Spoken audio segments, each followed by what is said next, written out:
Habang kami ay nagpapahinga sandali ay nakita namin ang isang tindahan. Napansin namin na konti lang ang kanyang tinda. Kaya't naisipan namin siyang lapitan upang malaman paano natin siya matutulungan. Tayo ay nakipagkwentuhan sa kanya at napag-alaman natin na napapaikot niya ang kanyang negosyo sa pamamagitan ng pag-utang na may interes. Nakapagdesisyon tayo na tulungan siya sa pamamagitan ng pagdoble ng kanyang mga ititinda bukas. Sa ganitong paraan ay mas marami siyang kikitain at maiiwasan na rin niya ang pag-renew ng kanyang mga utang. Utang na may interes. Bigyan ko na muna po kayo pandoble po sa pambili ninyo bukas.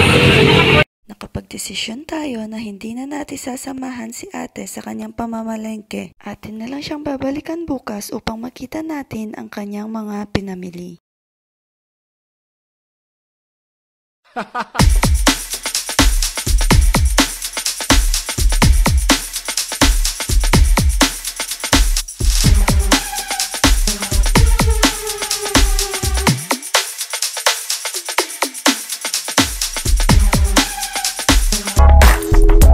Pampalengke, magre-renew pa po ba kayo? Dahil sa ating kakulitan ay napapayag natin siya na wag nang mag-renew sa kanyang utang. Pagkatapos nating maibigay ang ating tulong ay nagpaalam na rin tayo para umalis.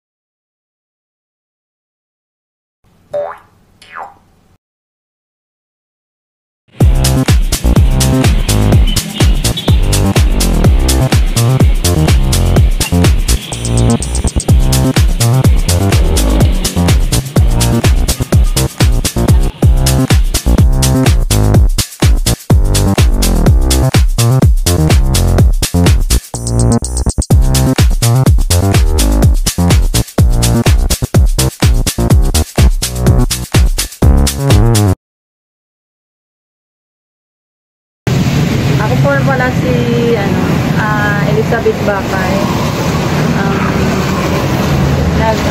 Papasalamat po ako sa nagbigay sa akin kahapon ng pangdagdag puhunan sa negosyanteng Pinoy.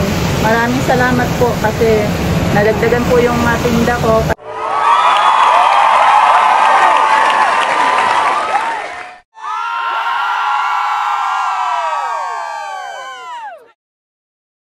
Ilang taon na po kayo nagtitinda? Mga ano na po, 3 years. Kaya lang po yung una, itlog lang, saka ice. Apo. Tapos nung mga 1 year na ngayon, so, gulay. Apo. Gulay pero konti-konti lang. Ngayon, dumami na. Konti-konti pa lang. Kasi ano lang po yung nakuha namin puhunan. Apo. Kung mayroon, yun ang pagbili. Pero pag wala, konti lang. Yun, apo. Pag mayroon kang pera, marami lang. Ganun yung namin, lulubog nilita. Lulubog nilita. Saan po talaga kayo nakatira? Hindi po dito sa Pampanga? Yung sa amin talaga? Opo. Negros po kami. Negros po. Negros sa Visayas. Opo. Pero yung dati, dito kami nagtatrabaho. Binata ko yung asawa mo. Diyan na. Ilang taon na po kayo dito sa Pampanga? Matagal na. Matagal na. 27 years na. Kasi yung panganay ko 27 na.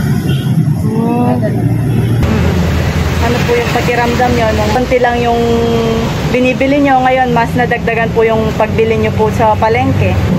Masaya po. Mayroon po akong na dagdag sa tinda ko. Yung na po, ayos-ayos na. Kasi medyo marami na yung makikita mo sa tinda.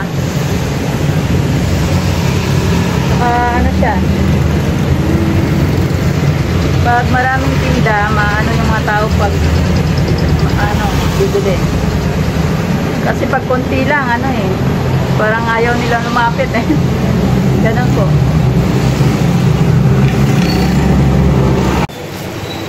Kaya tulad po ng mga ibang tinutulungan po namin, binibigyan po namin ng mga Bible.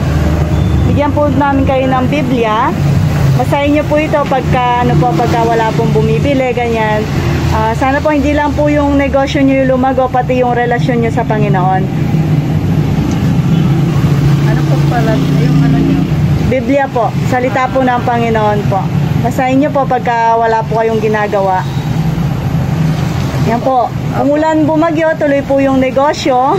Sabi nyo nga po, mas dumami yung tinda nyo, mas marami yung bibili, mas marami yung kita. Unti-unti po, lumago po lalo yung negosyo ninyo.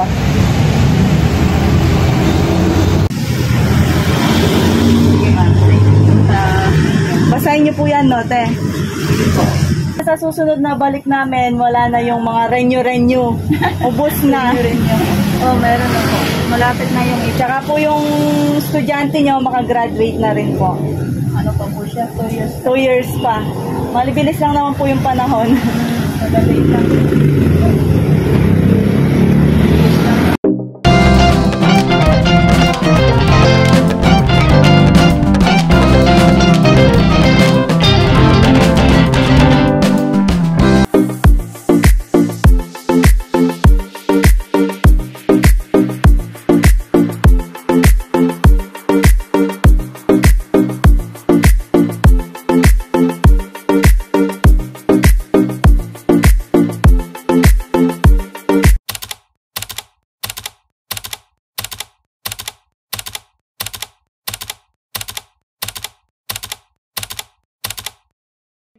Hi guys, please watch, like, share, and subscribe to Negosyanteng Pinoy.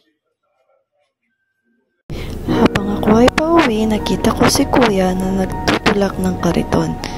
Kadalasan sa mga nakikita ko nangangalakal ay nakabisikleta, kaya ako ay nagtaka at siya ay naglalakad. Napakadelikado ng daan na ito para lakarin. Dali-dali natin siyang nilapitan at kinausap upang malaman ang kanyang kwento. Ano po pangalan niyo, kuya? Gudoberto Lato. Saan po kayo nag-stay? Galing sa Manolos. Guys, na po sa Angeles. Galing po kayong Malolos, papunta pa po kayong Angeles. Yan lang po yung sasakyan niyo po niyan. Yun lang. Baho na ako. O sige po, kumain na po kayo niyan, kuya. Wala ko yung pagkain. O ito po, Diba, maraming salamat. para may makain po kayo doon. Tapos balikan ko po kayo para matulungan ko po kayo sa ibang paraan. Sa ngayon po yan na muna papangkain mo. Sa isim. Dulo ko mangintay sa isim. SM po, o sige po. Isa ko malaki isim. O sige po. Pahinga. O sige po. Ingat po kayo, kuya. Di ma'am, maraming salamat po. Di ma'am, maraming salamat po.